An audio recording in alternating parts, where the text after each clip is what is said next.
चलिए आज हम लोग पढ़ाई करेंगे क्लास 6 का है। विषय है अतीत से वर्तमान। अध्याय है 7 प्रारंभिक राज्य। चैप्टर का नाम है अध्याय का नाम है प्रारंभिक राज्य। ठीक है, इसके बारे में हम लोग आज अध्ययन करेंगे। देखिए, इसमें सबसे पहले यह है प्रारंभिक राज्य, मतलब शुरुआत का राज्य किस प्रकार का था या किस प्रकार से शुरू में स्टार्टिंग में राज्य बना। ठीक है, तो अभी जो हम लोग जिस तरह के राज्य का कॉन्सेप्ट देख रहे हैं, भारत में कुल कितने राज्य हैं? 28 राज्य हैं वर्तमान में। तो ये जो राज्य का कॉन्सेप्ट देख रहे हैं, अभी वाला राज्य पहले नहीं था, और जो अभी वाला है वो पहले से किस प्रकार विकसित होकर के अभी तक पहुंचा है, इस चीज को हम लोग जानेंगे।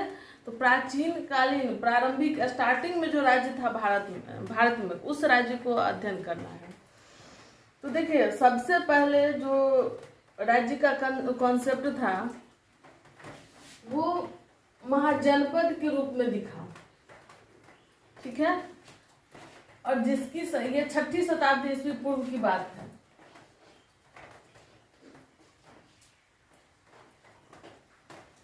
छठी शताब्दी ईस्वी पूर्व, 6ठी शताब्दी ईस्वी पूर्व ये महाजनपद टाइप का राज्य का कॉन्सेप्ट था, जो पूरे भारत में ये 16 संख्या इसकी 16 थी। ठीक है, तो सबसे पहले इसको जानना है हम लोग को कि ये महाजनपद कैसे बना। ठीक है, महाजनपद से पहले तो कुछ होगा या डायरेक्ट महाजनपद बना? नहीं। हम लोग जब वैदिक काल का अध्ययन किए थे तो उसमें देखे थे कि जन का कॉन्सेप्ट था, और जन से जनपद बना, और जनपद से महाजनपद 6ठी शताब्दी ईस्वी तक आते आते। सबसे पहले ये देखिए कि वैदिक काल था क्या। ठीक है, वैदिक काल ये था आपको 1500 ईस्वी पूर्व से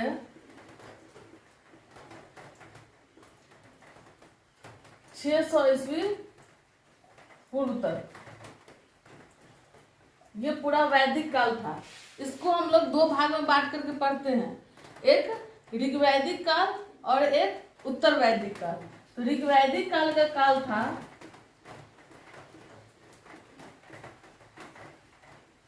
ऋग्वैदिक काल। ठीक है, ये था 1500 ईस्वी पूर्व से 1000 ईस्वी पूर्व। आप लोग को पता है?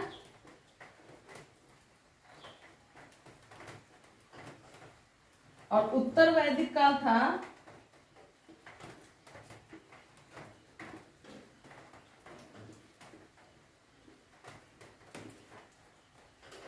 1000 ईस्वी पूर्व से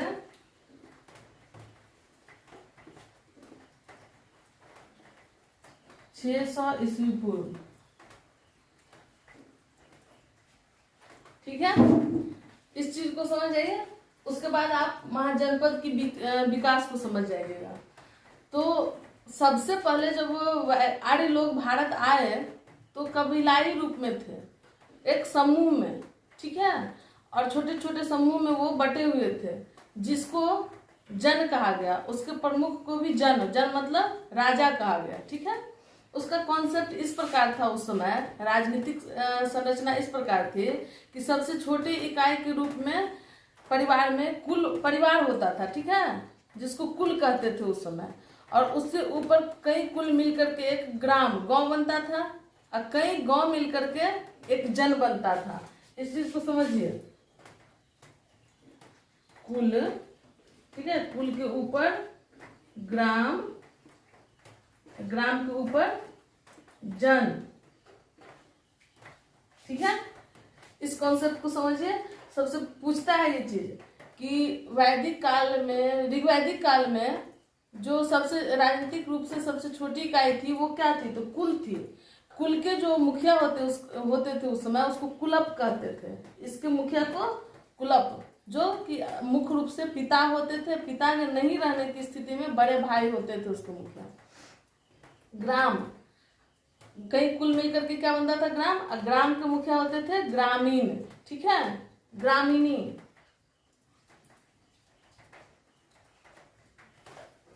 तो ग्राम के मुखिया ग्रामीणी। अब उसके बाद कई गांव मिलकर के जन का कॉन्सेप्ट था उस समय में। तो जन के मुखिया राजा होते थे, ठीक है, जिसको राजन कहते थे। समझ गए? कुल, ग्राम, राजन, जन तक। अब यही जन, ये कब था? ऋग्वैदिक काल में। ये जन कब था? ऋग्वैदिक काल में।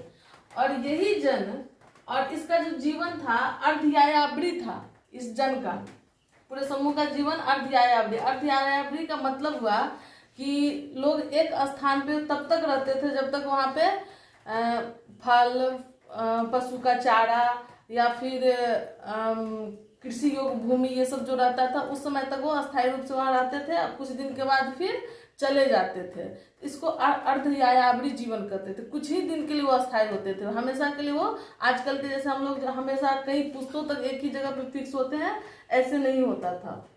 तो इसका जन का जीवन जो था वो ऋग्वैदिक काल में अर्धयायावरी था। यही जब उस समय इसका पेशा मुख्य रूप से पशुपालन था। ये लोग अपने जीविकोपार्जन मतलब जिंदगी बिताने के लिए आर्थिक उपार्जन पशु से करते थे। इनका मुख्य धन पशु था। अब यही ऋग्वैदिक काल में जो जन था, उत्तर वैदिक काल में आकर के कृषि इसका मुख्य पेशा हो गया। और कृषि के कारण ये अस्थायी रूप से बसने लगे, ठीक है। इसमें पद लग गया, पैर लग गया, और पैर मतलब जम गया, ठीक है, और अस्थायी रूप से बस गए। और इसी को जन से ये जनपद यहां हो गए, ठीक है। इसको समझिए।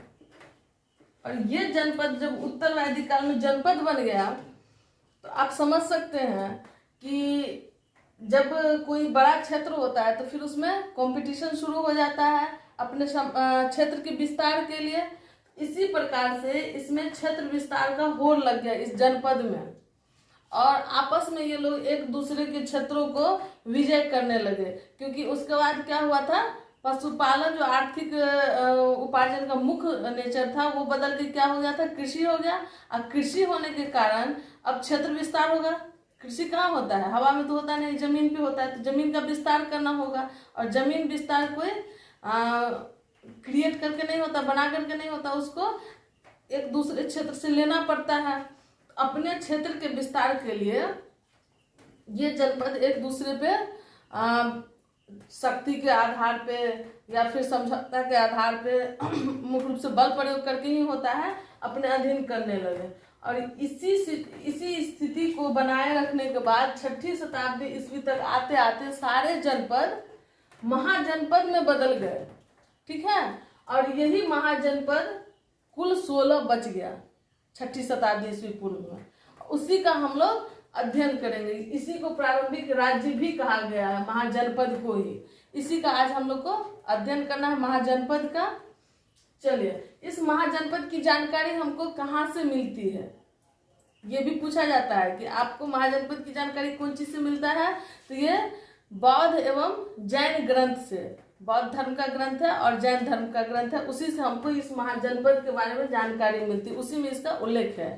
तो इसमें बौद्ध ग्रंथ पूछता है कि किस बौद्ध ग्रंथ से हमें 16 महाजनपद की जानकारी मिलती है। तो अंगुत्तर निकाय, आप लोग इसमें बताएंगे कि कौन सा अंगुत्तर निकाय,